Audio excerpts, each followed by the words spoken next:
Alright, we're on the last Disney World of Rikus, and I'm choosing Olympus Coliseum as my last card. Why do I choose Olympus Coliseum? No real reason, really, other than it is my favorite deck of the game, and Basement 4 of Riku's mode is a nightmare. It's the only stage of Riku's that I would use that description. It's a large stage, it has multiple paths through, but none of them direct. So it's a bit of a headache. Might as well choose a deck that I enjoy using to get through it. Your boss for this one is Hades. He'll give you the Berserk card. It's not a bad ability, but I just don't use it very often. Alright, I'll get right down to it. This stage contains my favorite deck in the whole game. Basically what you need to do is transform into Dark Riku as soon as you can, then press the select button and choose that Monkey Heartless. All the ones that this deck is just full of will turn into 9s, and you can just Dark Aura the heck out of monsters. You get like 2 Dark Auras out of this deck, and it's just fun to use. Now if you use Martial Walking, because there are a lot of 7 cards in this deck, you'll still get the same amount of 9s, so that's also a good room card to use, but I just prefer the way this deck was originally intended. Also, as a quick trivia note, this deck has been changed quite a bit from the original GBA version. In the original GBA version, you still had to use that monkey card to turn a bunch of 1s into 9s. However, there were a lot more 1s in your deck, to the point where your deck was kind of weak without that monkey card. So, they kind of changed it around. I think it's because they wanted to limit the amount of Dark Auras you could use against Hades, and have him duel you a bit if you want to. So like I said, it's just one of the examples of a deck kind of being nerfed in this, just to use the new dueling mechanic. Hades may have given you a little bit of trouble back in Sora's mode when he was one of the first Disney villains you fought. However, this time you should be well prepared for him. You got 2 zeros in your deck. Use that to break his sleight and to build up Riku's Dark Meter. You want to transform as soon as possible. He uses the same sleights as Sora, so be prepared to dodge fireballs and make sure you break his temper flare so he doesn't manage to hit you with 2 flamethrower shots from the center. But basically just keep up hitting him with the zeros and breaking his cards until you transformed.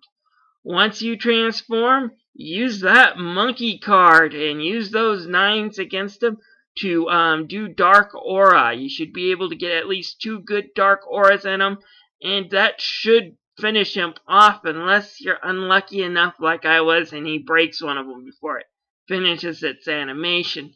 Still, if that happens, keep on attacking him, and if he does manage to transform you back into regular Riku, just repeat the cycle of using those 2 zero cards to break his sleights until you transform back and finish him off. He's a pretty easy boss in this one by and large.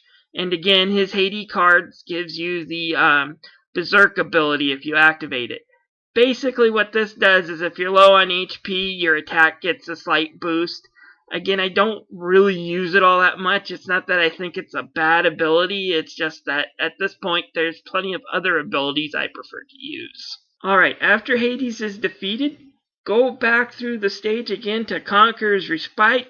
This might be a little bit challenging since, like I said, there is no direct way through this stage. It's a confusing labyrinth. But once you get there, save before you exit. We're going to be dealing with something we haven't dealt with in a while.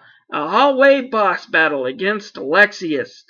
He's actually the easiest organization member in the game, hands down. Alright, Alexius here may look like this big brooding giant with a giant toy tomahawk, but he's actually one of the easiest organization members to fight. Other than that throw you just saw him do, he's pretty easy. If you want, you can engage him in dueling. Your deck that you use in the hallway is pretty much perfect for just button mashing duels if it's full. You'll end up doing something called a barrage to him, or dark barrage if you're Dark Riku, and they're fairly powerful. His only real sleight, and it's a doozy if he manages to pull it off, is called Impact Quake. He'll charge up his tomahawk, he'll slam it on the ground, and then several seconds later, a whole bunch of rocks will just come out of the ground, chasing you and hitting you. It's powerful if he gets it off, but that's just it. It takes forever for him to pull off a move. You could pretty much refill your deck twice and just meander over to a 0 card before that sucker goes off and hits you, so it makes him ridiculously easy.